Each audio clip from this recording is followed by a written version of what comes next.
Okay, so we're back in session. We've come to the city administrator's report. Tony, you're up. I'll be brief tonight. First, I want to thank Katie for coming to visit with us. Crossroads has been very important to our community, really has been a driving force for downtown. I look forward to her energy and efforts in continuing that trend. I'm very confident that's going to be the case. So thank you very much for coming tonight. Just some housekeeping items. The council will be sitting as the beer board immediately following this meeting here to consider a couple of items for applications for special events. Following that, we've got a couple of a double-header workshop that we're going to try and do over in the training room across the rotunda to talk about our city-county clinic and also to talk about some technology we may be able to bring to bear for council. So we've got a great deal more to do after we get done with this agenda, so I'll be quiet and move on. We open the floor now for communications from anyone who has a topic that you believe needs to come before the council. You have 3 minutes. Please identify yourself by name and address. The floor is now open.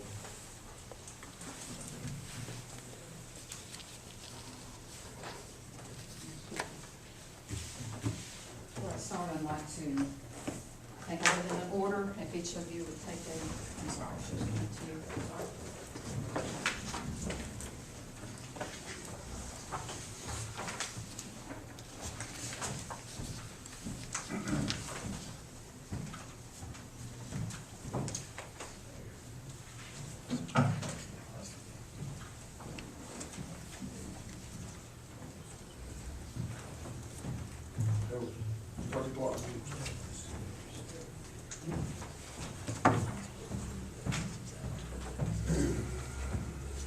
I'm Linda Noe, and I represent Vince and Carol Leposki, owners of the beautiful and historic Wilmire Court on Hamilton Avenue, across from the new Morristown Utility System Administrative Building.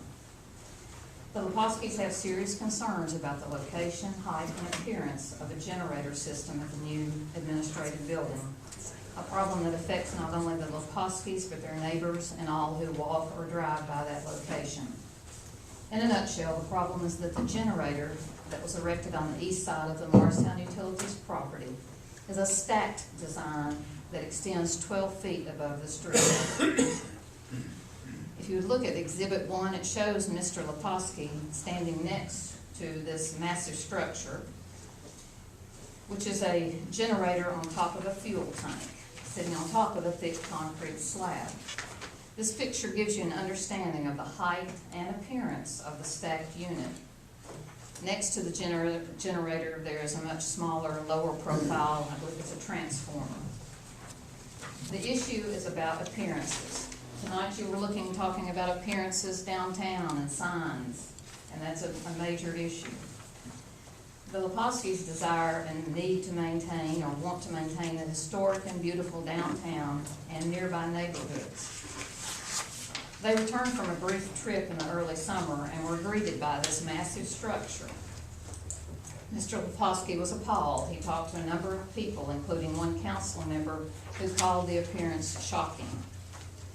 Ed Kelly, an engineer who ran GE manufacturing operations in Puerto Rico, told him, "I thought it was a garbage dumpster."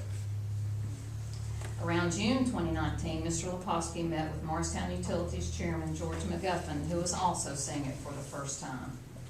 Mr. McGuffin was sympathetic and said words to the effect of, "It should never have been placed there in the first place. It just slipped through our fingers. And at the very least, we should have chosen a natural gas system instead of a diesel system."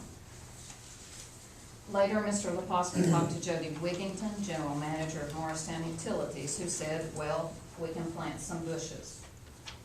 Mr. Leposki is 82 years old, and his comment to me, Mr. Leposki's comment, was that he didn't have a lot of time to watch bushes grow and really didn't want to see bushes that are 12 feet tall to shield a massive stacked generator and fuel tank. Mr. Leposki does have a solution to this, and he's willing to put skin in it to help alleviate this problem.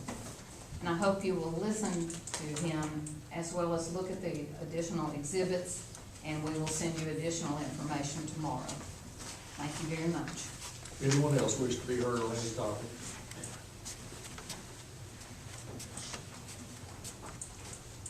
Vincent Lehoski. I live on Lacefield Drive. At some point in time, will become a resident of the Wilmar Court building. The generator atop the tank measures 10 feet 3 inches above the pad and fully 12 feet above the street level. Millions of public dollars have been spent on the renovated MUS administrative building with just this one eyesore that I hope you'll encourage Morristown Utilities address. What is it that I ask? Very simply, that the diesel tank and generator be separated and placed side by side. Mr. Wigington expressed concerns about appearance and reliability of a separate generator and tank. I then obtained a letter that fully addressed Mr. Wigington's concerns about reliability. See Exhibit 2. My wife Carol and I, with our attorney Linda Noe, attended the Utilities Board meeting December 30th. And after a short presentation, we asked the board to consider our concerns and our proposal to resolve the problem. I even offered $5,000 to assist with the cost of separating the fuel tank and generator. You might look at Exhibit 3. I then attended the next Morristown Utilities Board meeting on January 23rd, at which time Chairman McGuffin stated the board was simply not willing to spend the $17,000 over to fix the problem that I had raised. Actually, the cost is $12,000 to fix the problem because I am willing to pay $5,000 of the cost. Why am I willing to contribute my personal money to help alleviate a public eyesore? Because I love the property, and I personally spent the last 30 years renovating and updating the kitchens, baths, stairwells, and the like. I've personally sanded, stained, and refinished over 7,000 square feet of hardwood flooring, often on my knees. To my wife and to me and to the community, Wilmar Court is a beautiful historic building and deserves to be treated with dignity. There's another option for the administrative building, and that would be to treat the need for power in an emergency using a mobile unit such as they are going to do at the water intake system, since they have no backup generator there.